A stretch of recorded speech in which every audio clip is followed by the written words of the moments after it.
Il y a des voitures qu'on croise tous les jours. Et puis, il y a celles qu'on ne verra jamais. Pas parce qu'elles sont rares, mais parce qu'elles n'ont jamais mis les roues en France.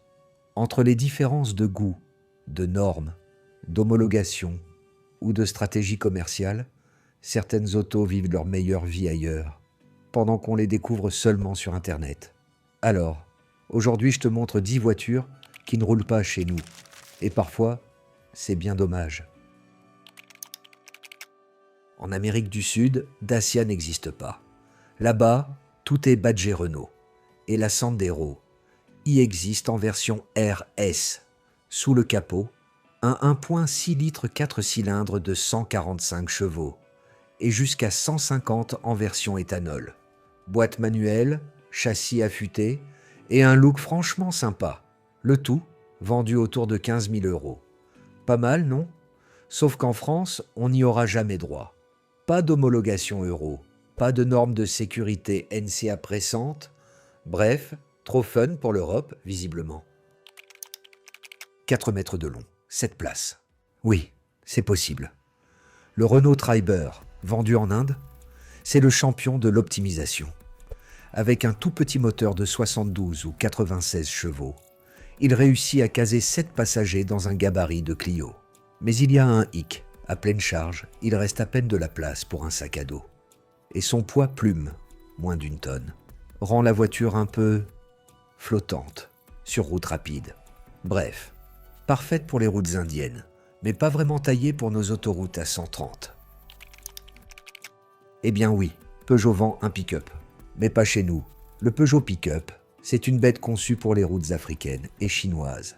Sous la carrosserie, un châssis robuste signé Dongfeng, basé lui-même sur une vieille plateforme Nissan. Et dedans, un bon vieux 4 cylindres turbo-diesel, 2,5 litres de 115 chevaux, homologué Euro 4. Autant dire que nos normes Euro 6D, ils ne les verraient même pas venir. Résultat, trop polluant, trop rustique pour l'Europe. Mais ailleurs, c'est une vraie star. Fiable, simple, réparable partout. Bref, le genre de voiture qui ne tombe jamais en panne, mais que Bruxelles n'aime pas trop. L'Ouganda fabrique ses propres voitures. La marque s'appelle Kiira Motors et la EVS est leur grande berline nationale. Look inspiré des Mercedes, calandre XXL et un moteur 2 litres essence. Malgré son nom, elle n'est pas électrique, mais elle symbolise la fierté industrielle africaine. Le problème, c'est qu'elle ne respecte aucune norme européenne. Pas d'homologation, pas de réseau, pas de crash test. Mais sur les routes africaines, elle roule pour de vrai. Le Cadillac XT, 4 coches toutes les cases, SUV premium, diesel de 170 chevaux et une finition digne d'un Audi Q5. Le souci, Cadillac a quitté le marché français. Plus de réseau, plus de distributeurs. Résultat, même s'il est vendu en Allemagne ou en Suisse, impossible d'en acheter un neuf ici. Et c'est dommage, parce que niveau style, il a clairement du caractère. Avant de continuer, n'hésite pas à mettre un like et à t'abonner si tu as appris quelque chose, ça m'aide grandement. Plus petit qu'un Juke, plus malin qu'un Qashqai, le Nissan Kicks cartonne au Mexique et au Brésil. Compact, léger et vendu à moins de 21 000 $. Son look est sympa, son équipement moderne, mais il écraserait complètement les ventes de la Micra chez nous. Nissan préfère donc le garder pour les marchés émergents. Une décision économique, pas technique.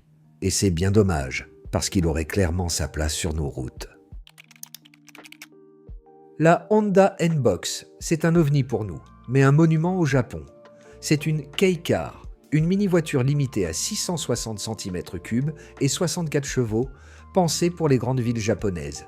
Ses formes ultra-cubiques maximisent l'espace, et ses portes arrière à ouverture antagoniste sont hyper pratiques. Elle se gare partout, consomme rien et paie presque pas de taxes. Mais en France, impossible à homologuer. Pas assez de protection en cas de choc, pas de crash test européen et puissance bien trop faible pour nos routes rapides.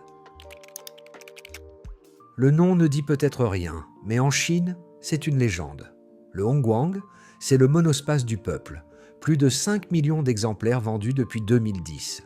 L'actuelle version S3 se transforme même en petit SUV, entre 82 et 110 chevaux, pour un prix d'à peine 7 700 €. Simple, pratique et increvable. Mais niveau sécurité et pollution, on est loin des standards européens. Résultat, aucune chance de le voir ici, même en import. En Inde, Suzuki s'appelle Maruti Suzuki. Et la dire, c'est la voiture la plus populaire du pays. Sous le capot, un petit 1,2 litres essence de 83 chevaux et un prix plancher de 7 400 €. Une berline compacte, simple, fiable et adaptée à la circulation indienne. Mais pour la France, trop légère, pas assez sécurisée, pas assez puissante. Bref, elle ne passerait jamais l'homologation européenne. Le Yukon, c'est le stéréotype du SUV américain. 5,18 mètres de long, un V8 de 6,2 litres, 420 chevaux et jusqu'à 8 places. Son prix ? Environ 61 000 €. Son problème ? La taille et les normes. Impossible à garer dans une ville française, impossible à homologuer sans modification coûteuse. Bref, le Yukon, c'est l'Amérique pure, mais elle reste bloquée de l'autre côté de l'Atlantique. Si tu es arrivé jusqu'ici dans la vidéo, alors voici un bonus de 2 voitures que tu ne verras malheureusement pas en France. Le Toyota Hilux Shan est un pick-up conçu pour les marchés asiatiques et africains, robuste et fiable, mais qu'on ne verra jamais en France. Basé sur la plateforme IMV, il propose des moteurs essence 2 litres et 2 litres 7 ou diesel 2 litres 4, mais uniquement en propulsion arrière. Son châssis simple, ses suspensions de base et l'absence de version 4x4 européenne le rendent incompatible avec nos normes et nos attentes. Conçu pour les artisans, petites entreprises et flottes légères, il mise sur la durabilité et l'économie à l'entretien plutôt que sur le confort ou les gadgets high-tech. L'intérieur est spartiate, l'équipement limité, mais la fiabilité reste exceptionnelle, fidèle à la réputation de Toyota. Avec son look classique et son coût maîtrisé, le Hilux Shan est un pick-up pratique qu'il faudra simplement admirer de loin sur nos routes. Le Chevrolet Montana est un petit pick-up polyvalent conçu pour l'Amérique latine, mais introuvable en France. Basé sur une plateforme compacte, il propose des moteurs essence 1,4 litres et 1,8 litres, idéaux pour la ville ou de petits trajets utilitaires. Avec sa benne pratique et son châssis léger, il séduit les artisans et les petites entreprises, mais l'absence de version adaptée aux normes européennes empêche son importation.